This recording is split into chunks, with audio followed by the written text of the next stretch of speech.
Good afternoon. Today we're going to talk about wrangling job descriptions, headshots, and HR files in Infor HR Talent. My name is Sue Pokorny. I'm a principal consultant here at RPI and I implement HCM. I've been doing implementations for about 4 years now, and I've been working in the HR industry for over 25. Hi, my name is Jeremy Stoltzfus. I'm a principal tech consultant with RPI. I've been with RPI for about 8 years now, a little over 8 years. And I have been in the Infor Lawson space and the technical side for over 20 years now. On today's agenda, we're going to talk a little bit about LOBs, large objects. We're going to talk about what access you need to upload large objects. We're going to demonstrate the process a little bit, walking you through some slides, and then we'll discuss other uses for this process. So first, let's start off talking about what are LOBs. A LOB stands for Large Database Object. And so where throughout the application, there are places where documents can be attached, images can be attached, and those are stored as binary large objects. They can handle, the Landmark Administration Console provides a means to bulk load them as opposed to transactionally loading each one at a time directly in the application. So it's just a back end process that we're going to walk through today. As you walk through this or begin to look into trying this out on your own, the following access is what you're going to need. So you're going to need to have access to that administration console. So in the GHR application, you need the admin ST role. And then you also need access to your SFTP site that is connected to your Cloud Suite tenant. This could be different for each tenant that you're connecting to. And then you also need access to all of the files that you're going to upload into whatever business class. So today we're going to kind of talk through uploading a position description onto your positions. To start the process, you're going to have to create a CSV template in order to call out the files that you want to upload and the file names you want given to the files and which position you want those attached to. So to start that process, you can navigate to the administration console, database, and then under the maintenance card, go to update large objects. And just to call out that we are screenshots here and everything as we navigate through this, we are using the consolidated web apps feature in our environment.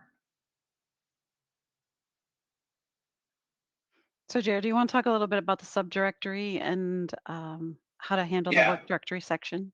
So when from that last navigation path, when you click on that update large objects, it prompts you with this screen right here. So this is the parameter screen to enter the input parameters for to run this and create that input file. The very first one is the subdirectory. So subdirectory on your FTP site.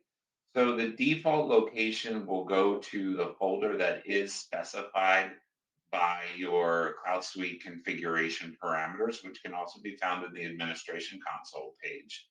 And you will, there's a component, configuration parameter, a preferred component is admin console, and the key is FTP directory. A lot of times in many Cloud Suite environments, that is admin console. So that is going to be the root directory by default on your FTP site. If you want to go to another level beyond that, you can add a subdirectory here. This will be helpful, especially if you want to just keep your large objects, your files that you're uploading separate from other things that are already out on your FTP site. And then in the determine action section, since we're just starting this process, we're going to select creating input file. And then we need to fill out the business class or select the business class that we're wanting to upload the documents to. So in this case, it would be position. In the field string, you can add the field string is going to create the columns in your file. So you can add a minimum of, you need your HR organization, you need the position number, and a position description dot file column. If it will help you to identify what documents are going to get being attached to which position, you can add in your position short description or the position description. columns as well. So you would just separate those by commas. So in this field string, you would type in HR organization, comma, position, comma, position description dot file. And then if you wanted the other columns, you would do comma, position, short description. Yeah, it's just important to note here that the minimum, the reason why we're calling out those fields is the minimum. The dot file field, of course, is where the large object will be attached to. But HR organization and position are the primary key of the position business class. So those are important and critical that are needed. So whatever business class that you're working with, you need to make sure you know what those primary values are. And so Stu mentioned the short description, which is your common position number that you might have been familiar with, or if you migrated from another system, that might be that. The position number here is the sequential number that's generated as those positions are created within GHR. And then the filter string, if you only want to include active positions, for example, then in the filter string, you would do active equals true. And then the system, when it pulls all of the positions into your CSV template file, it'll only pull positions that are active. And then once you're done filling that out, just click submit and it will generate your CSV template.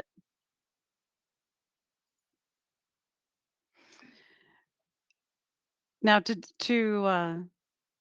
actually open the CSV template, you're going to need to navigate to your SFTP site and open the position.csv file. Joe, do you want to talk a little bit more about where to find that? Yeah, so again, if you put in a subfolder in the parameter on that screen, you will have to navigate from your root directory of your admin console down to whatever subfolder that you put in. And then you would open up the position.csv file. It's going to open into a spreadsheet. It's going to look similar to this, except columns E and F would be blank, and those would be the columns that you would fill out. Um, and then column E is typically used if you want a more user-friendly name once the document is loaded into the system. You would put that in column E, and then column F must be um, the actual name of the file, and it does have to use this percent root path percent in order for it to upload into the system. This file name must also match the name of the file that you've transferred over to your FTP site. So it must also match that document title. And just to clarify that here, you can see the screenshot on the above that spreadsheet. Those are my actual files that I uploaded into my FTP site. So they are sitting out there waiting to be processed along with that position.csv file. So after you've finished editing the CSV file, you're going to upload it back to the FTP site to whatever subdirectory you want to use, um, along with, like I said, all of the actual files. So as we look at this a little bit closer, so the column F indicates the actual physical file name. So finance analyst 1, 2, 3, and 4 .docx. And so those correspond and match exactly with the file names that are in here. If your file names are perfectly matched to your descriptions, you can, of course, do formulas in Excel to create that file name. As long as you mentioned, that percent root path percent must be in there as part of it. It's just how the process just requires it for it to work. Mhm. And as long as those file names match exactly, then everything kind of lines up properly.